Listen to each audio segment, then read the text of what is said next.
This is ODAT Chat, your instant connection to recovery and community, one day at a time. This podcast may contain strong language, sexual content, and spiritual truth.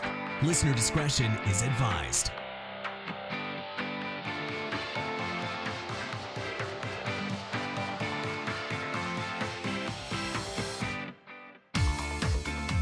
Hey everybody, welcome to another episode of the ODAT Chat podcast. My name is Arlena and I'll be your host.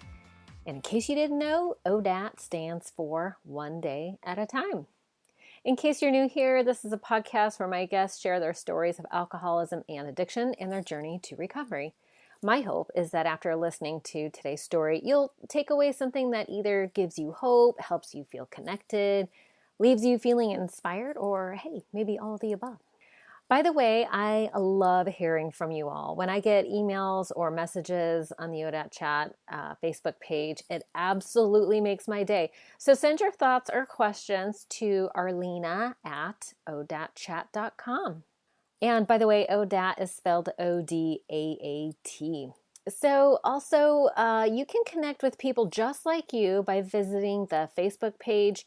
Just search for ODAT Chat, or you can also find the link on the website at odatchat.com. I feel like I said that like 10 times, but anyway. Let's see. I cannot wait to introduce you to today's guest, Jason Coombs. He is the CEO and founder of Brick House Recovery. He's a TedX speaker and the author of Unhooked, How to Help an Addicted Loved One in Recovery. Addicted Loved One Recover. What am I saying? You can actually pre-order his book at unhooked.brickhouserecovery.com. If you would like to connect with Jason, I will leave his links to all of his resources in the show notes on the website. Okay, but before we jump into our interview with Jason, I want to share my online classroom with you called Sober Life School. If you are struggling to break free of guilt and shame, take a look at the class called Holding Safe Space. It's actually a breakthrough process, very similar to the 4th and 5th of the 12-step program. Also, over the 25 years I've been in recovery, the issue I hear over and over again is it's really connected to that feeling of isolation or not being a part of the group, so to speak. So for that, I created a course called The Connection Cure. It's a collection of lessons and exercises designed to overcome self-doubt and anxiety so that you can feel more connected and free. I've had great responses for the people who've gone through the class. So for more information, visit soberlifeschool.com. Okay, so in today's episode, Jason not only shares his story, but he also shares the 5 stages of change. I had actually not heard of these described before, but once he went through them all, I found them to be both enlightening and true. So without long intro, please enjoy this wide-ranging conversation with Jason. Well, Jason, thank you so much for joining me on the ODAT Chat podcast. Hey, thanks for having me. I feel honored. I'm a big fan, and I have a couple of friends that are huge fans too. So that's so sweet. That's always fun to hear. You just never know. You create something and throw it out there, and you just never know where it's going to land. So that's always fun to hear. And I have to share the story of how we met, because if that's not a God thing, I don't know what is. But speaking of God, before we do, I started opening with a little prayer. So do you mind if we say a little in prayer and invite God in? Oh, please do. Okay, awesome. Okay, dear Father, thank you so much for this time with Jason. I just pray that you use this time to guide our mind and our hearts. I pray that we may be able to share something that is useful and healing, and I pray that we bring hope to those who are suffering. And it's in Jesus' name, amen. Amen. Woohoo! Okay, so I have to tell the story. So I am in the process of moving out to Idaho. And so we went last summer to visit, and we were driving around some neighborhoods near our friends, and we drove past this house, and there was a vehicle in the driveway, and it said Brick House Recovery on the side of the truck. And I was like, whoa, look at that. I'm totally going to have to reach out to them when I move out here. And so fast forward like 9 months later, I get an email from a friend. She and I had taken a book proposal class together, Rhonda, and she reaches out to me and she's like, hey, I have this friend who wrote a book on recovery. Would you be interested in interviewing him? And I was like, heck yeah. So she sent me some information and I look and I was like, oh, definitely. And then, so I call you, we get to chatting. And well, first of all, I emailed you and you were so sweet. You were like, oh, this is like an answer to my prayers. And I was like, oh, yay. And we get to talking, and it turns out the vehicle that I saw in Idaho, Nineman's Prayer, was yours. Isn't that crazy? That's so wild. Yeah, no. Because you didn't know I lived in the Boise area when we connected, and Rhonda didn't tell you that. So it was kind of like, just in our conversation where that popped up, you said, where do you live? And I said, I'm in the Boise area. And you're like, no way, I'm moving out there. So that was kind of, that was fun. Yeah, that totally felt like a God shot right there. That was a little like wink, like it's going to be okay. It's okay to go. Yeah, moving out of state is, and you did the same thing too, right? You're originally from California, is that right? Oh, well, I'm actually born in California, grew up in Salt Lake, and then moved to California and took a job. And so I was down there when I had my experience that, prompted me to come up to Idaho and open up Brick House Recovery. And so, via California, I came up to Idaho. Right. Yeah. Well, it was very encouraging to hear that somebody else from California made the move and it worked out so well. So that was awesome. Oh, you'll love it. Just don't tell anybody else, because this place is a That's what I keep hearing. Everyone's like, come in, but shut the door behind you. Right. Yeah. Well, listen, I like to start off with family of origin stuff, because, I do want to talk about Unhooked, how to help an addicted loved one recover. And let's talk about Brick House Recovery too. Well, definitely, and that's amazing that you focused on the family, and it's so interesting because, as somebody in recovery, I'm just focused on myself, right? And my family are typically the people, that I had issues with. And so they couldn't, didn't feel like they were the ones that were going to help me. They totally helped me, in the very beginning. Like my mom let me live with her and stuff like that. My sister was supportive, and definitely my dad as well. But I was just completely focused on me, and I didn't think about how my behavior affected them very much. My sister went to Al-Anon a little bit. But so I'm just so curious, and I'm sure you being in, you're the CEO and founder of Brick House Recovery, being in that environment, I bet you talk to a lot of families, so it'll be interesting to hear what works, what doesn't, how to change your mindset, what is the right what's like the helpful attitude to have. Because I feel like the families really want to help. They just don't know what to do. Most people don't have any idea what addiction and recovery are really about. So we'll definitely cover all that as well. Great. But let's start out, I like to start from the beginning. So can you tell me where you grew up and what you were like as a little kid? Oh, yeah. Yeah. So grew up in a suburb outside of Salt Lake City, and fell in love with skiing, the outdoors. My dad's a big backpacker.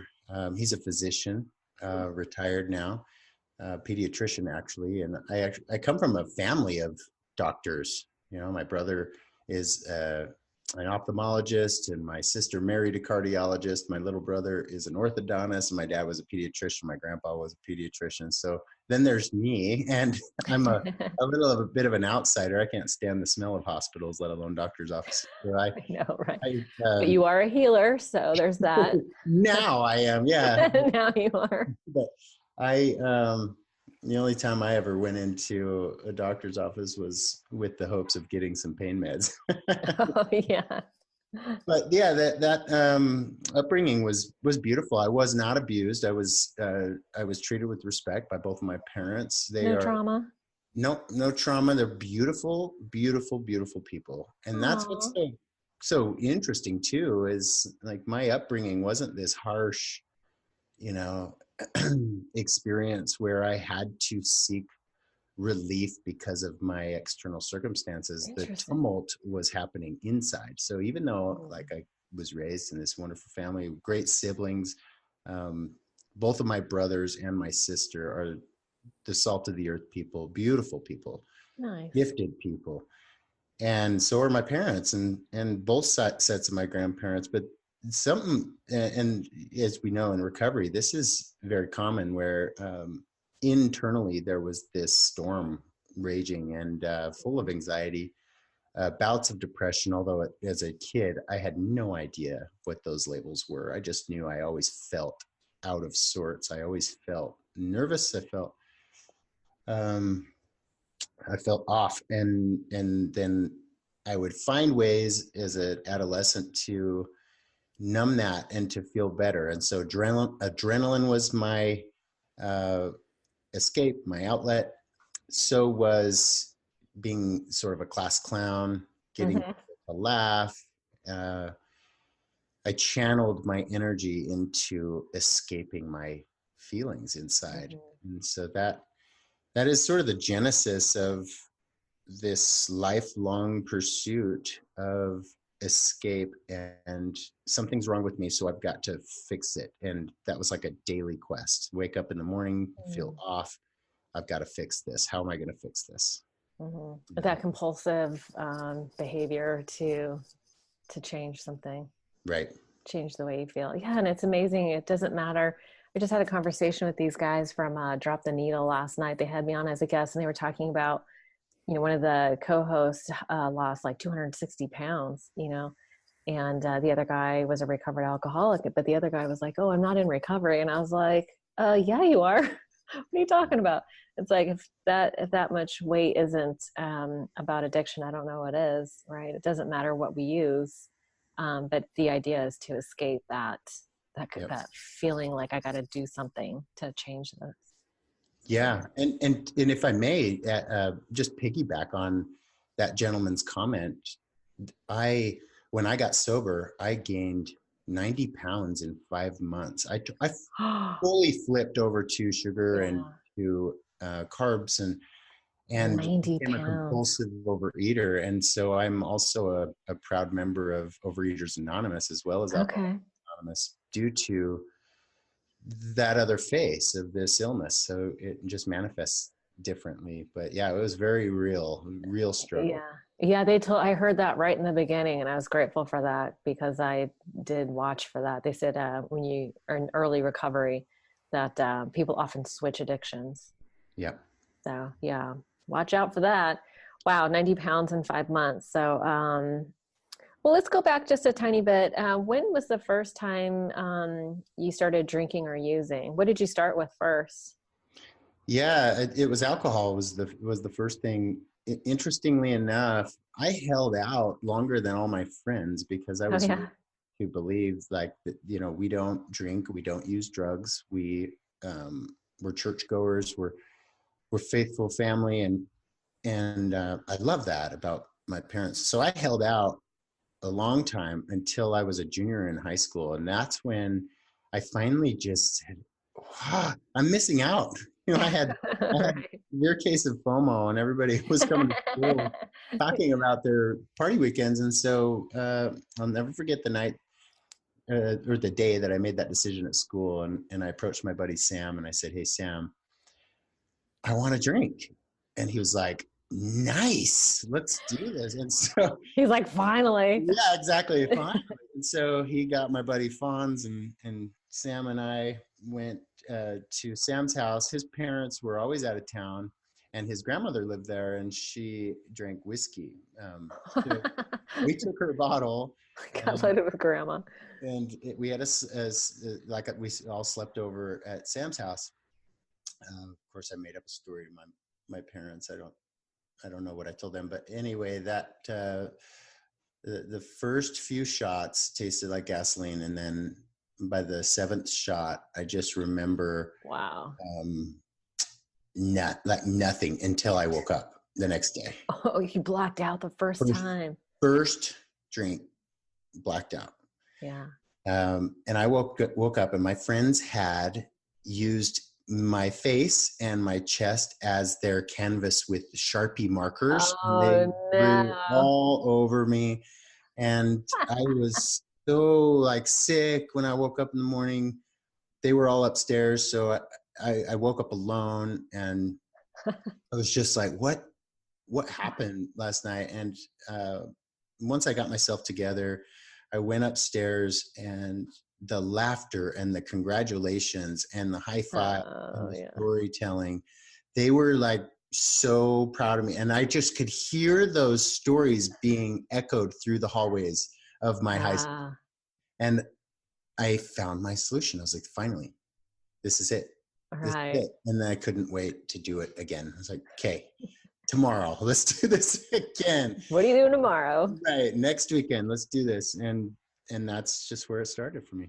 Wow. Isn't that amazing? So do you remember the feeling that started to come over you as you started drinking for the first time? I don't remember it the first time. I do remember it those subsequent times, however. And when I learned not to go 7 shots of whiskey deep right on the first 5 minutes. Oh my God. When I had some coaches teach me how to drink, then I do remember just that sense of solution that poured over my anxiety and poured over my inadequacies and insecurities. And before long, it started to flip to dry versions of the alcohol. My buddy had bottles of pain pills that he took from his grandma's. And so we were able to do that at school instead of wait till the weekend. So that's where it started to become more of a daily thing, where he would give them to a few of us in the mornings, and then we'd go to school just flying and just loving life. And that was totally my solution. And this was in high school? Yeah, this was in high school. Wow. What kind of pain pills were you guys taking? They had hydrocodone. Yeah.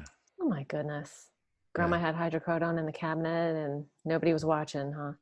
Yeah. Well, she had them in her bedroom, and then he would literally scale the rafters outside his house and climb in her window and steal and they were big bottles. So he would really the big bottle and disappear out the window. And so, oh my gosh. Then she would go get more. And yeah, that was his little way of getting them. That is crazy. I know. And this was a while ago, so maybe it wasn't as regulated as it is now. It wasn't regulated. I also remember my dad, as a physician, he would get samples from drug reps of Lortab. And so truly like boxes of Lortab would just be hanging out at my house, and they weren't regulated really. They were just given out. And I didn't know what they were growing up, but boy, as soon as my friends told me what they were, they were gone like that. Oh, really? And so did that start, did he start questioning you about that? Or he did. And of course I don't know what you're talking about. It must be my friends. And so I blame my friends. Yeah. Yeah. That must have been so hard for your dad to see that. 'Cause I'm sure as a physician, maybe not as a pediatric doctor, as he probably doesn't see a lot of pain addiction abuse in the children. No, I think he would say that he probably saw more moms coming in to get their kid on Ritalin so that the moms could take the Ritalin or the Adderall from their kids. So that was right. Thing. He saw a little bit of that. Okay, he saw some of that. Yeah. Yeah, I mean the lengths that we go to get what we need is pretty extensive. Yeah. Yeah, absolutely. So so you started this pattern of using. So the pain pills, did that lead to like street drugs? It was all fun and games there for quite a while. I took a couple year hiatus and didn't touch much, except for when I rolled my ankle but I got it under control. And I'm just going to kind of skip to really the event where it took off. And that was in an accident in 2003. By this time I was married. I had gotten a job at a television station. And so I was in college. So I was really trying to, live the life that I knew and felt like my parents would be proud of and I was proud of. But after that car accident, we were advised to go to the hospital and get our necks checked out. And so we did that. They gave me a little bit of medication, which ignited the craving inside where I wanted more. And so I gobbled through mine and my ex-wife's and went to work a couple of days later. And this is where it kind of gets interesting. So my coworker, he came up to me and he said, "Hey," and we were both salesmen for this television station. We would sell advertising. And he said, "Hey, I heard about your accident. How you feeling?" And it's like, I gave him the short answer. And he said, "Do you want to go to lunch?" It's like, "Yeah, sure." So we went to lunch. And while we were at lunch, he started to talk about his back pain and how he was seeing this doctor that was helping him with his pain management. And he asked me if I was seeing anyone for pain management. I said, "No, I'm not." And he said, "Well, do you want to see my doctor?" And at that very moment, he pulled out like this jumbo-sized bottle of Oxycontin, like the big ones, 120 pills. Wow. And he showed me the bottle and his name was on it. And he said, "I can give you a couple of these, but this doctor's really great. He does hydrotherapy and blah, blah, blah, blah, blah. And he gives you the good stuff." And so I made a decision at that time to not only take the pills that he was offering me, but I decided that I would go see this doctor. And once I'd made that decision, I've always had this thing, like when I make a decision, I see it through. Like it's very rare that someone could talk me out of my decision once it's made. Mm-hmm. And so I made this decision after he actually cut up one of the oxys on a CD case and he snorted half of it. Oh, and then he asked if I wanted to. He said it would save my stomach lining and it hits me faster. And so that was the first time I ever snorted. And I snorted it and in that euphoria, when it just hit me like a ton of bricks, that's when I made that decision to go see this doctor. So the next Wednesday. I bet. Yeah, exactly. Sure. Yep, that's a good idea. I've got a real justification to go see him. I was just in a car accident. There's going to be a lawsuit involved. Like I'm the victim. I for sure can go get some pain meds. So wow. That story is, it doesn't end there. And I want to be sensitive to the listeners here and not do a big long drug-a-log or a drunk-a-log, but what was really fascinating about this particular event was that I didn't know what that decision was about to do to my life in so many ways, because it transcended just the drug use and the addiction. Because when I showed up at that doctor's office, I walked up to the secretary, and the secretary had me fill out this paperwork. She took my insurance card, and then she gave me some directions of how to fill out that paperwork. And it was line by line telling me what to write in the treatment plan, which is the symptoms of a herniated disc. So literally fabricating this herniated disc on the paperwork. And I'm looking around the lobby, and there are like 20 kids, literally like kids, no older people, nobody with real pain. I'm just looking around, and there are a bunch of people in their 20s and teens in this doctor's office. And so some red flags started to go off in my head, but I had made that decision and I was going to see it through, and I was curious. And by the way, I was so different than everybody else. It's like, I've got a real reason to be here. I'll just see this through. So long story short, I filled the prescription after seeing this doctor. It was such a BS bogus meeting with him.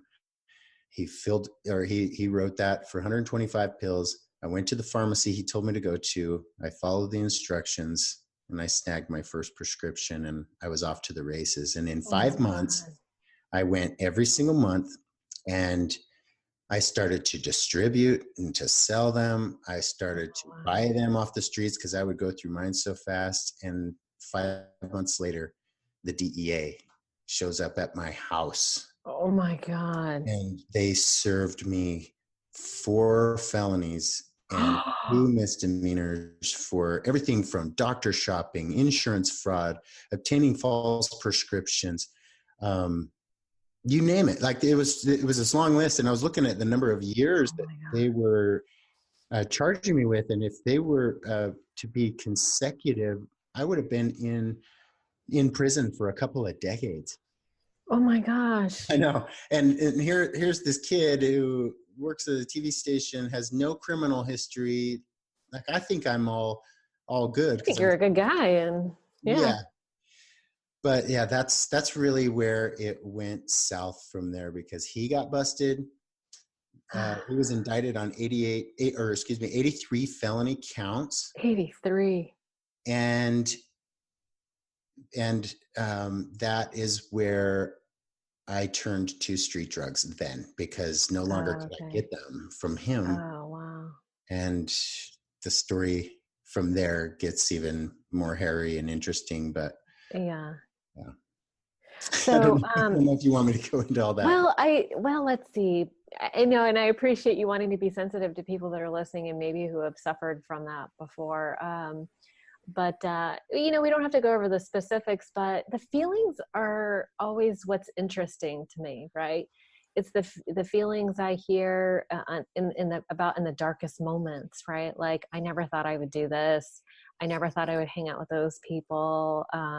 Like, just the shock that comes over us sometimes, like, I never thought. You know what I mean? Yep. So maybe you don't have to go into all the lengths that you had to go to, but are you saying that you started doing heroin? Is that what the street drugs means? Heroin? Yeah. Heroin. Did you have to shoot up? And heroin, crack cocaine, and alcohol became my daily drugs.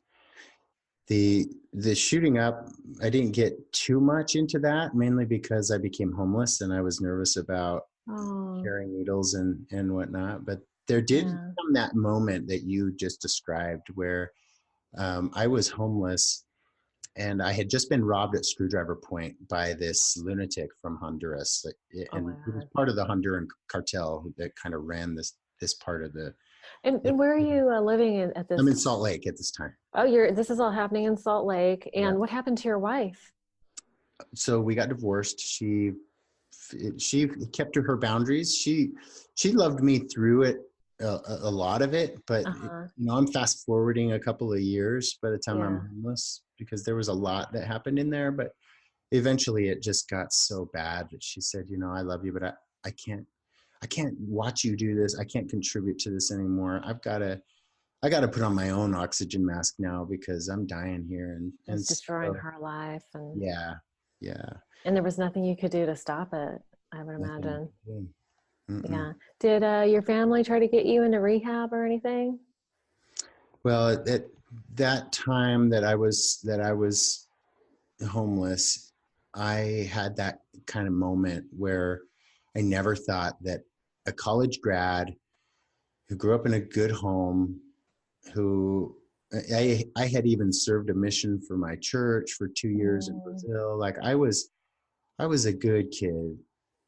And here I was, strung out on crack cocaine and heroin and alcohol, homeless on the streets of Salt Lake in the winter, living out of this tunnel. And I had that moment. I was like, what am I doing? I don't want to even exist anymore. And that shift, to answer your question, that shift perpetuated a series of events, because I had absconded a bit from my charges. And so I did ultimately get court order. They caught me, that I got court ordered to a treatment program. Okay. And I went through a series of those. Before I got sober, I went through 5 total inpatient and outpatient treatment centers. 5. Wow. And were you just not ready when you went to those treatment centers? You were just like in the grips of addiction and you just weren't ready? Well, I believe in the stages of change, in that the evolution through, pre-contemplation to contemplation and then to preparation before getting to action all took place during those years. So they did me some good, moving me from one stage to the next in getting ready. I mean, wouldn't it be nice if everybody was in preparation when they enter rehab, and then all they need is a couple of rules and a couple of meetings and some guidance, and then we're in AA, and then the next thing you know, they're just in action, taking off, doing good. There's all these stages before. Can we go over those stages? You said there were 5?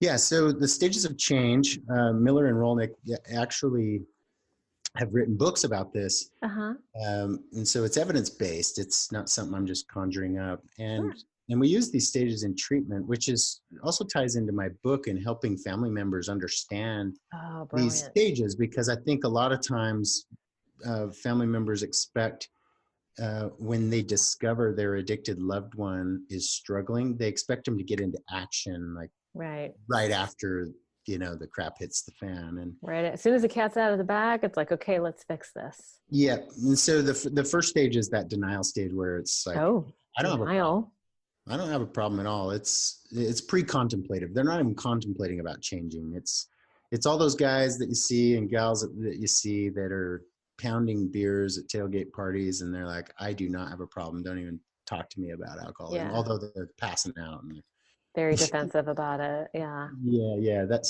that pre-contemplation stage. And what's funny about denial, it's like, how do you know you're in it?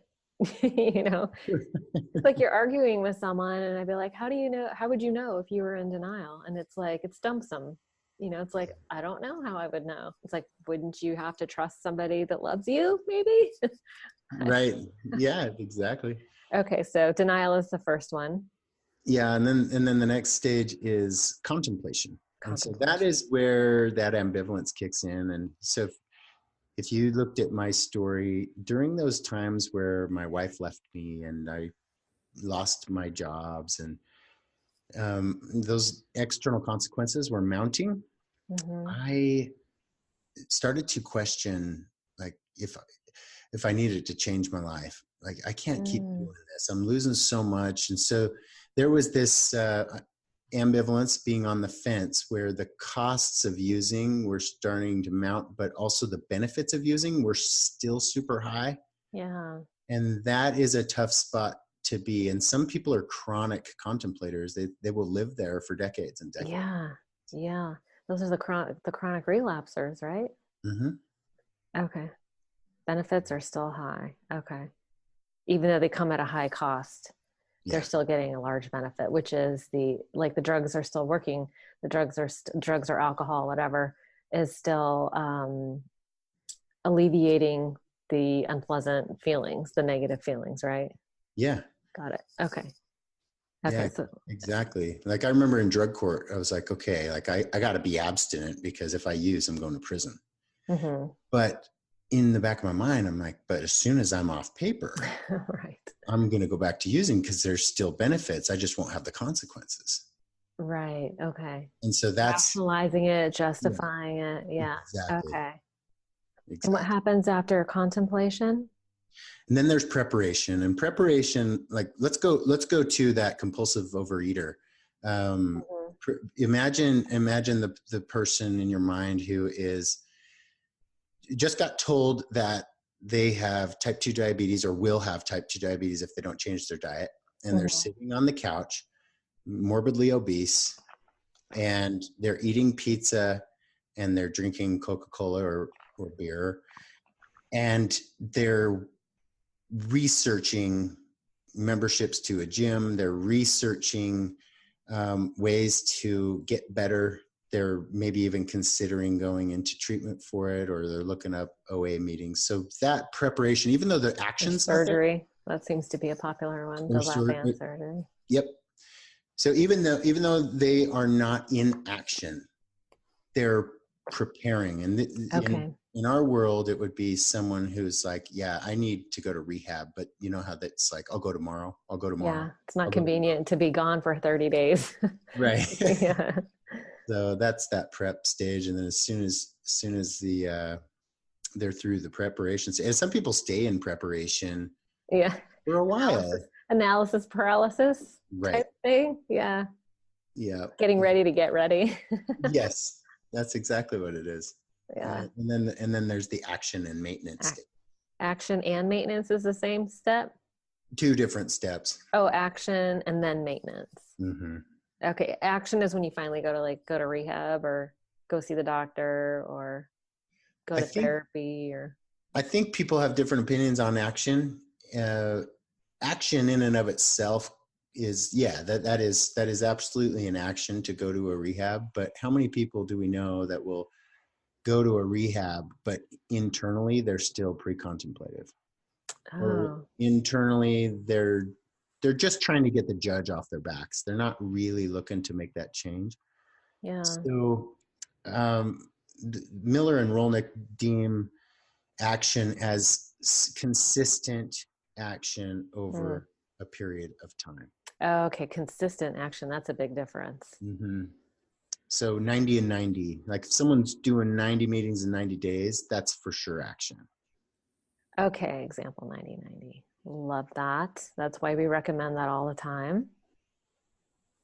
Okay, consistent action over time. And then maintenance is after you've gotten some sort of action going, that you're just consistent about that. Yeah. Ongoing maintenance. Yep. That's the stages you and I are in today. Okay. Yeah. Yay. or I like to say transcendence, not just maintenance. We're literally transcending, using our story I like that. to bless the lives of others. Transcendence. Yeah, and it's interesting because so I'm coming up on 25 years next month, and thanks. And I feel like it's been a series of transcendence. You know what I mean? It's like been a series of transformations, and I feel like we're always evolving. We're either evolving in a positive way. I think sometimes we can evolve in 2 directions at one time, because they talk about the whack-a-mole with character defects. It's like maybe I'm focusing on one area, but then my defects in another area start to pop up, and it's this constant battle of trying to but what I know now, and this is like another transcendent level, is that what I know now is that it's not about the character defects. It's about the fear that's driving the character defects. Like what's under that compulsive behavior? Yeah. What's really going on with me? Yeah. And we're sensitive little creatures, right? It's like, we can take a lot of abuse, which is kind of odd. We can be homeless, we can be in abusive relationships, we can endure a lot of emotional pain. It's amazing. And then we get sober and we're like, oh, I'm so sensitive. But you definitely get to know how to manage your feelings. And I feel like that's where I've been for a period of time, is like emotion management. Yeah. My character defects start popping up, and it's about, what's going on underneath those. Cause I know if I don't get to the core, then I'll just switch addictions, or I'll just switch character defects. Yeah. And so that is the trick. It's not about the defect. It's about what's driving it. So for me, that's been kind of the switch that's made the biggest difference, I think. Oh, that's such a powerful insight. And I needed that today. Oh, good. Yeah. We all do this. We're all walking each other home, right? Amen. That's awesome.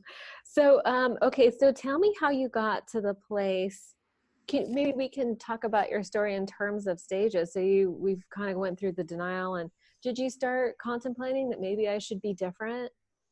Was there a place where you wanted to be different? Yeah, I think I lived in that contemplation stage throughout those years where I was in and out of rehab, and I was in and out of jail. Mm-hmm. I was an inmate for the better part of 2006. I think I had. You had to go to jail or prison or? Yeah, jail. Just jail. County jail. They put me in drug court, but I kept failing, and you know what it's like when you make those promises. You really mean them. You want to keep them. Ex-wife and my parents, mm-hmm. that I was done. And I would tell God, I'm done. I will never drink again, especially when I was sitting in a jail cell sober. Yeah. Like, this is it. I will not do this again. And then something happens. And what I've learned is that chronic state of contemplation is because it's how we approach life. There's this book that kind of talks about the addict timeline, and maybe you can relate to this. I'm not sure if everybody subscribes to this, but in my own experience, it does align that we live in 15-minute increments. And what we're doing is we're surviving that 15 minutes. And once we get through that 15 minutes and we survive it, we're on to a next 15 minutes. And the next 15 minutes doesn't necessarily piggyback on the 15 minutes before. So the times that I was making those promises, and I really meant those, and I would survive that window, come out the other side. It's like I'm facing a new slate, and it might be different. I might have that thought, that insane thought that, you know what would be better right now is a drink. Or the moment I get out of jail, I've got a window where I don't have to drug test. And so I'm going to just tie one off real quick, and then I can clean up before I have to go test. You know, things like that are that contemplation stage. So I went the rounds and rounds and rounds with that. It wasn't until I launched into a paranoid psychosis and my dealer was raided, and I had barricaded myself in this little crack apartment that my parents rented for me. They didn't put me there. I turned it into a crack apartment, but they were such good enablers, and bless their hearts. And I literally barricaded myself in there, and I was having audible and visual hallucinations. Wow. Gate, and I couldn't stop, and no matter what, I couldn't stop using. And it was like this shift happened where I was like, I got to change.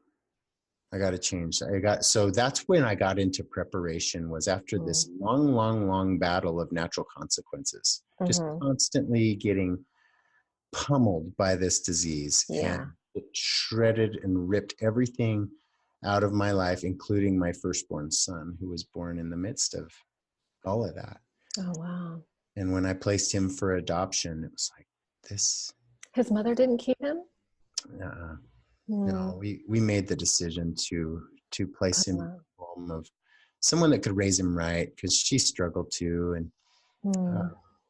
And those were those moments where when I was in contemplation, I would feel like I want to change. Like, volition is huge. You gotta want this. And what creates desire for me is pain. Like, I've got to want to do the work to change, or else I'm going to sit there and just talk about change and I won't do change. That makes sense? Yeah, absolutely. And I can't imagine what a painful experience that must have been to place your son up for adoption. That must have been so difficult. It was heart-wrenching. The bright side is today, he's 12 years old. I just celebrated my 10-year sobriety anniversary I saw, that's right. Congratulations. I did see that online. Thank you. you. 10 years, double digits. That's a big deal. Yeah, I feel like I'm not a newcomer finally. It took 10 years. But today, our relationship, my relationship is the most beautiful thing. And with his parents who adopted him, we are so close. In fact, we want to see him next week. So I'm Oh, that's beautiful. Grateful. Where does he live? He's down in Salt Lake. Oh, okay. Yeah. Oh, that's beautiful. And I'm happy that he's safe and that y'all are back together and connected. I'm sure that must have taken some time to work through some trust issues and things like that. But yeah, God willing, it sounds like they're good people and gave you a chance. That's amazing. That's right. Yeah. Gifts of so what was it that helped you finally make the decision did you make a decision to get sober? Is that what happened? You used your, superpower of decision making to get sober? It was more of a decision where I couldn't fight anymore. Like the fight was just Mm. too much. And so I called my best friend, Dave Pinniger, and asked him if he could help me get into the same treatment center that he went through 3 years before. And he used, like me, really hardcore, and he transcended in, when I say transcended, he got into recovery. And so I called him up, and he drove down from Idaho and scooped me up, took me to the hospital. And in that 5th treatment center, that's where I gave the steps a real effort. That's when I think steps 1, 2, and 3 made an impact in my life, because I was stripped away of all of that. Like, oh, I know better than these steps. I'm not going to take these suggestions. He surrendered. Yep. That's exactly what happened. And what was amazing through that process is that God has rebuilt my life through those 12 steps and continues to. And I'm so grateful for that experience. And there was all those natural consequences that my parents stopped rescuing me. They stopped paying my bills. They let me sleep in the streets homeless. They let me sit in jail. They didn't come and bail me out. And all of those experiences, even though I didn't change right away, those experiences moved me through those stages of change. Oh, okay. Yeah. And is that how you help people now with so you wrote tell me a little, let's talk about your book for a minute, because I think I would imagine that you are so exposed to so many kinds of family who want to help, but they're sick too, right? They get sick with it's like love sick in a way, you know what I mean? It's like you have this love inside you and you want to rescue, but you don't realize that you're actually enabling. Yeah. So what do you tell families that come to you and ask for help? That's what the book is about? That's exactly what the book is about. It's titled Unhooked: How to Help an Addicted Loved One Recover. And in essence, I had to go back to those days when my mom discovered that I had this addiction. And in that space where she was not only blindsided and confused, but she was sad and she was emotional. And so she sad. she was also in denial too. Like, it can't be that bad. You're not an addict. It's just this little problem. Let's just fix it and move on. She had no idea about boundaries. She had no idea about putting on an emotional raincoat and allowing natural consequences. None of that. And she had zero interest in going to an Al-Anon meeting and surrounding herself with others. So as I wrote this book, I'm thinking of her in that space where she's not in action herself. She's in contemplation. Like, how do I help? Okay. How can I help in the privacy of my home? How can I get on the offense before going to an Al-Anon meeting or before going to a therapist? Like, what's something that I can start with? And so that is the person this book is for, is my mom in that window of time, that pocket, not knowing about the stages, not knowing how to help the right way, and doing things that she thought were helping, but really I used to manipulate her. Jason, that is brilliant. Can I tell you that not unlike Annie Grace, I don't know if you're familiar with her, she wrote This Naked Mind, but she's addressing people in the beginning. And I think that is such a pivotal place. Like, you have to meet people where they are, right? Yeah. Meet them where they are. And you wrote this book with somebody in mind, and your mother is the quintessential, archetype, or there's so many people that are in that exact spot where it's like they're confronted with a problem and they don't know what to do, and they don't realize that their instinct is the exact wrong thing to do. Yeah. Right. So what are some of the things that she tried to do to help you that were actually harmful? Well, you mentioned emotional raincoat. I don't know what that means. Oh, that's a little nugget that we learned early on, and thanks to my sponsor. But he said, imagine putting on an emotional raincoat when someone else is spewing their stuff all over other people's problems, which Yeah. here at Brick House, I'm working. I mean, right outside these walls where we're doing this interview Uh-huh. is a group of sick people, and they'll come in my office, and it's heavy. It's heavy. Their stuff is so heavy. Their trauma, their abuse, and I'm here for them. Yeah. And just same with my sponsees. But I literally, in order to be empathetic and to be helpful, I have to wear an emotional raincoat where I know where they end and where I begin. I can't carry all their stuff. If I do, no. I'm going to circle the drain, and I'll be using before you know it. And so that's what the idea is of the emotional raincoat, is putting it on and let people's stuff just drip off. Okay. You let them have their feelings, but you're very clear that those are their feelings, not yours. Yeah. Like being empathetic, but from an objective place. Yeah. And they may or may not know I have the emotional raincoat on. I just put it on, mentally. I'm like, okay. You're all, I get it, but it's not mine. Like, I love you. Yeah. I love you from over here. Yeah. Right. Yeah.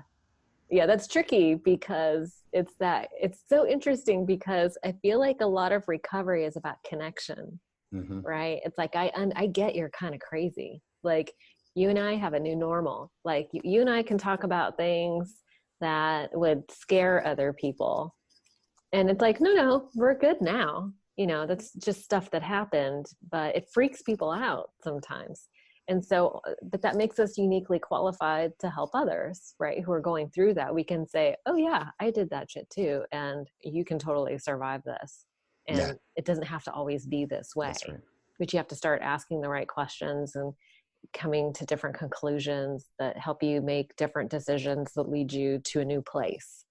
That's right. We're trying to get out of the spiral of thinking really, and emotions, resolving those emotions too, right? That's got to be a tough job. How do you separate that? I mean, emotional raincoat, but I mean, your self-care has to be on point, right? You went for a run this morning. You look all healthy, and I love it. I love this. This is not my career choice. This is for sure my spiritual calling. This is something that I feel like I walked through all of that for this. It's like I needed to go to that boot camp. And mind you, I'm not the therapist. I got my master's in communication. So I'm not the one in the trench all day, every day. Like hats off to therapists and counselors and that are in there. That's their job. I'm the guy that makes sure that payroll is made and that you're running the business. Yeah, I'm running the business and I'm doing my part to carry the message. But I have had to put some boundaries in and around how to help, because in the early days of Brick House Recovery, when we opened 5 years ago, I was all of that and more. I was in everybody's stuff. I was trying to run around town, picking people up, trying to help them stay sober when they were getting tangled up. I was trying to be super sponsor / super treatment provider. And it's too much. I struggled. Yeah, it was a big lesson for me. So now I try to keep myself in a really, really healthy place with self-care and living in the principles of the steps. And I think where I find a lot of relief and freedom is working with the families, because I feel like that's putting the fence up far away from the cliff's edge. If I can influence the family members with this book and I can get them on the offense, I think that we can together as influencers guide folks and steer them away from those compulsions, because there's going to be, I believe that the solution is love, and the solution is empathy, and the solution is understanding and tearing down these walls of stigma and shame. And when people feel loved and connected with, just like you said, that's so spot on. That's where I hope to influence family members, is to join in that rhythm of influencing the right way. And you asked, what things did my mom do that were not helping? What I can tell you is that I think I can answer that better by saying, what did she start doing that did help? And that was, she went to her first therapy meeting, and the therapist told her about this metaphor of it's like Jason's out in the middle of the lake in a boat, and with each decision and with each relapse, with each use, he's dropping boulders into the water, and you're standing on the beach calling out to him saying, stop it, stop it, change. And he can't hear you. He doesn't have a care in the world. And by the time those ripples arrive to the beach, they've mounted to these tsunami-sized waves, and you're standing on the beach just getting pummeled over and over and over by these tsunami-sized waves. And the therapist then said, Jana, Doug, you don't have to stand there. Get off the beach. Get to higher ground. Like you're not a tree. Move. Yeah. Stop taking that. Like, yeah, not changing. Yeah. And so they started to learn how to get off the beach. And that's what I talk about in the book is showing family members through not only my narratives, but also my mom's story is in there. Yeah. And she can speak to that herself of how she and my dad and my siblings learned how to get off the beach. Oh, that's awesome. So did she end up going to Al-Anon? She did. She ended up going to Al-Anon. She loves Al-Anon. Yeah, she's active. Mm-hmm.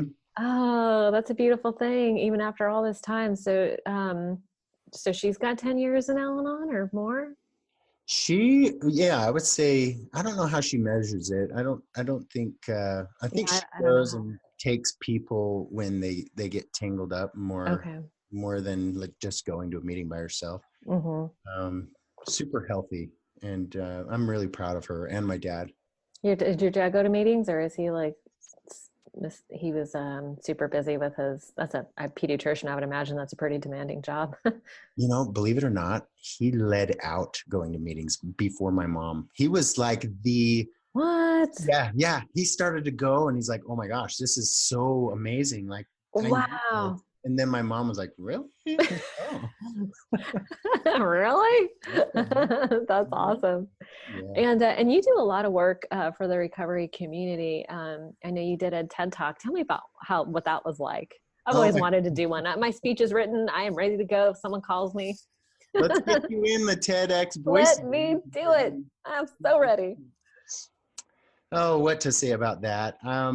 Just like, how did they contact you, or did you submit something, or? So I spoke at an event down in Coronado Island, and the organizer happened to be in the audience, and so wow, he pulled me out and invited me to do that, and that was back in 2014. So when you YouTube Jason Coombs TEDx, Suffering and Transcendence, you'll see my 2014 speech. And here 5 years later, I'm my own worst critic. I'm like, I wish I would have said this. I wish I would have said that. Yeah, because your message has evolved over time, right? Oh my gosh. Yeah, big time. But it was a fun experience. I felt like it stretched me. And the biggest success, like the biggest win of that experience was just not letting my fear talk me out of that. Like to face it, to go and do that and just deliver the best that I could at the time. Yeah.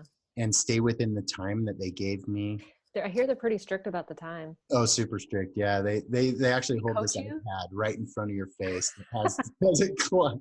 And so I was like watching the clock tick. I'm like, oh my gosh, the time bomb is going to go off. And yeah. Oh my goodness. But yeah, it was a good experience, and I'm proud of myself that I did that, even though if I did it today, it would sound differently, but it was cool.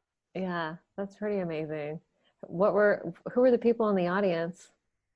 There were a mixed bag of really. They're not people in recovery, are they?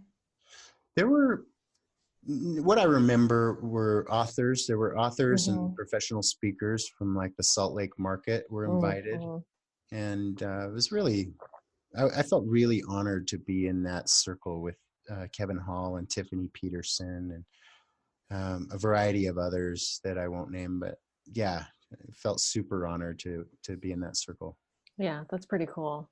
Yeah, it still carries the message today, 5 years later. That's Yeah, awesome. it carries that message. I don't know what.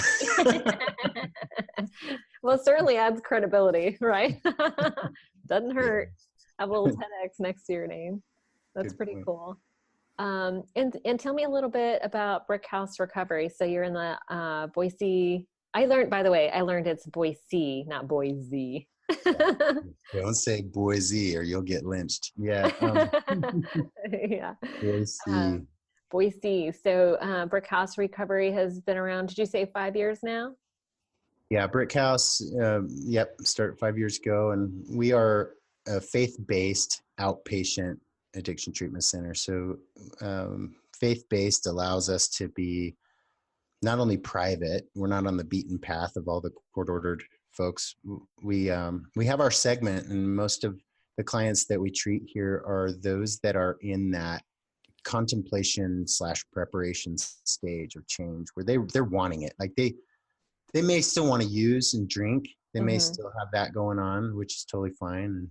And we still have pre-contemplators that come in here too. But I think that the difference is that the majority of our folks aren't the pissed off, court ordered, I got to just do this for the judge, and then I'm going right back to my use, which the first 4 treatment centers I went through, those were the people I was surrounded with. And you become the average of the 5 people you spend the most time with. And I was around criminals. I was around people that were sneaking UAs and using off to the side. And so I became the 6th. And when I went to my 5th program, and what we do at Brick House is we do it different. We create this environment where we won't let people in unless they're in that space where they do want to transcend and they want to tap into this relationship with a higher power. And what's amazing is that's where you really see the flourishing happen in the community. Oh, yeah. It's beautiful. That is beautiful. So because it's not court ordered, you don't get those people who are being forced. That's interesting. That's an interesting distinction. Would you accept somebody that was court ordered if they had an element of wanting to? Oh, sure. Sure. Okay. Yeah. Like we've got a couple of nurses that we're treating right now that they have some heavy legal and board of, nursing. Yeah, that's a mess. They have some external motivators, but at the same time, they come in and they've got that pressure from the outside. But as long as they're really looking to overcome, let me put it this way. As long as they meet the criteria for the ASAM, the American Society of Addiction Medicine, we'll give them a shot and try to help them through those stages. But I think the fact that we're faith-based, we just attract more of the people that want it. We'll still help people that don't want it. It's not like we're turning people away for that, but it's cool. Yeah, we kind of magnetize those that are trying to find God and find meaning and expanded purpose in life. Mm-hmm. And when you say faith-based, is it a particular religion or just a higher power in general? Higher power in general. Okay, that's pretty cool. Mm-hmm. Yeah, I really appreciate that. I feel like some people who are like, oh, there's only one way, and this has to be the way, that rigidity doesn't work for a lot of people. Right. I grew up in the Christian church and had to get away from that and sort of strip it all down, and then slowly bring back what made sense to me. Like I needed evidence-based faith, and listen, I'll have to write a book I've been contemplating a book called Evidence of God, because it seems like over the years, doesn't that sound great? Isn't that a great title? Amazing. Yeah. I want to do like a collection of stories, because I've heard so many stories over the years where it's like, that's undeniably God. Like, and I have so many of my own, but it's like, there are things that just line up that it can't be a coincidence, but it's also interesting in the sense that, it's super personal. So sometimes the stories don't really translate to a mass audience, because don't you find that God knows what matters to you personally? And it doesn't have to be like lightning or rainbows, or it's subtle. It can be like subtle little things that just hit you right at the right time, that just help you feel connected and help you feel hope. And I feel like it's that hope and love that is the healing quotient. You know what I mean? Absolutely. I'm so in that same vein with you in terms of the connection with a higher power. I see it as this like abundant and constant flow of intelligence and intelligence. Yeah. And deepening and healing. And that's what I love about the 12 steps is it truly does strip away all of that other stuff that can get you caught in the weeds and really simplify the solution, which is like a wide open solution. It's not this riddle. It's not narrow. Yeah. It's almost this process of unlearning. Wouldn't you agree? It's exactly that.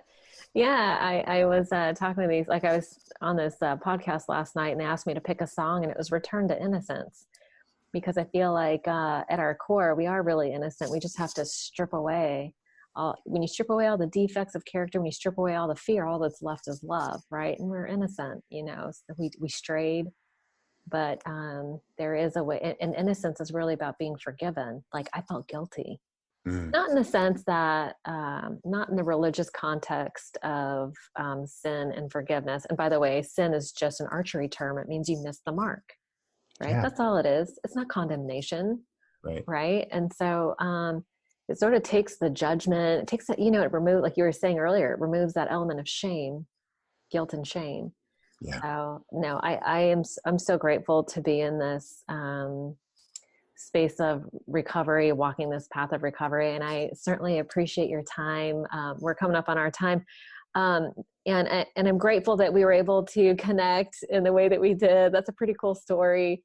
And I can't wait to come out to Idaho. It'll be fun to go to meetings and hear more about what you're doing and get involved. I typically wrap up the podcast with the question of how do you stay sober one day at a time? ODAT stands for one day at a time. So I don't know. I thought that was clever. So maybe you could tell me how you stay sober one day at a time. Oh, wow.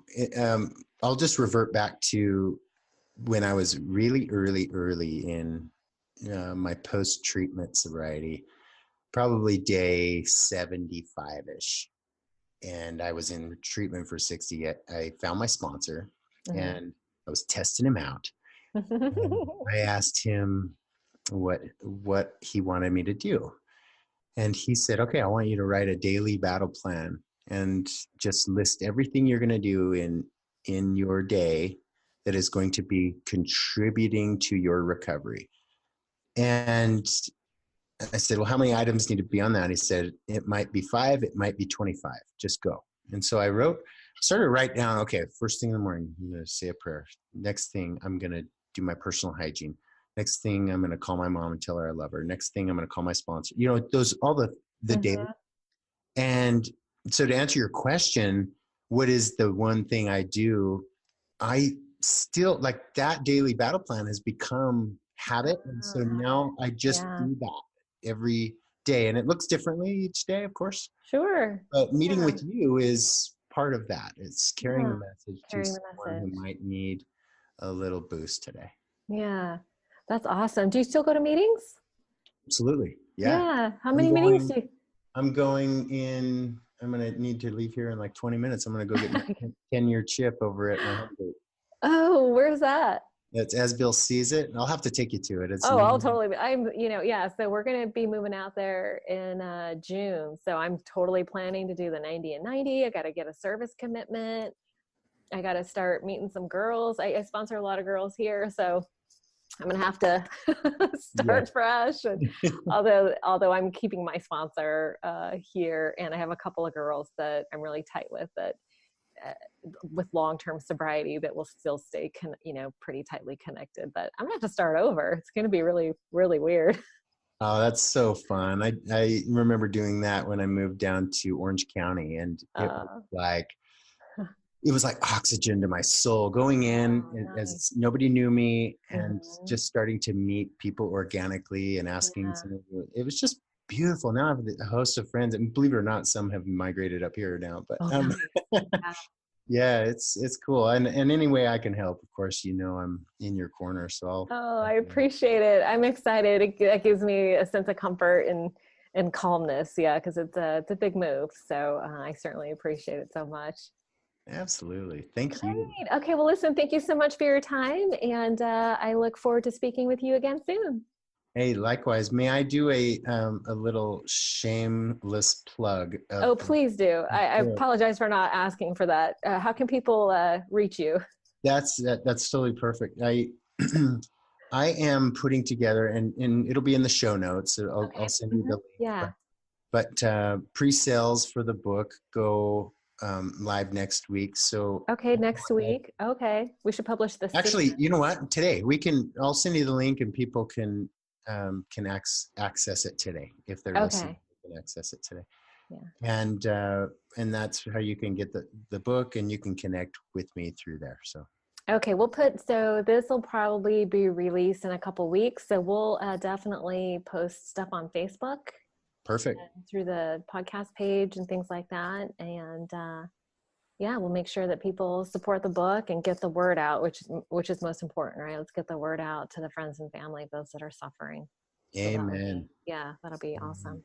And come join us in the recovery movement too on Facebook. There's a group that you are now an admin of, and so let's invite people to come join us, the recovery movement on Facebook, and feel free to share your light and love and hope in there. Yeah, that will be awesome. Thank you so much. Well, listen, you have a wonderful day. Thank you so much for your time, and I will see you soon. Hey, thank you so much for having me. All right, have a great day. All right. All right.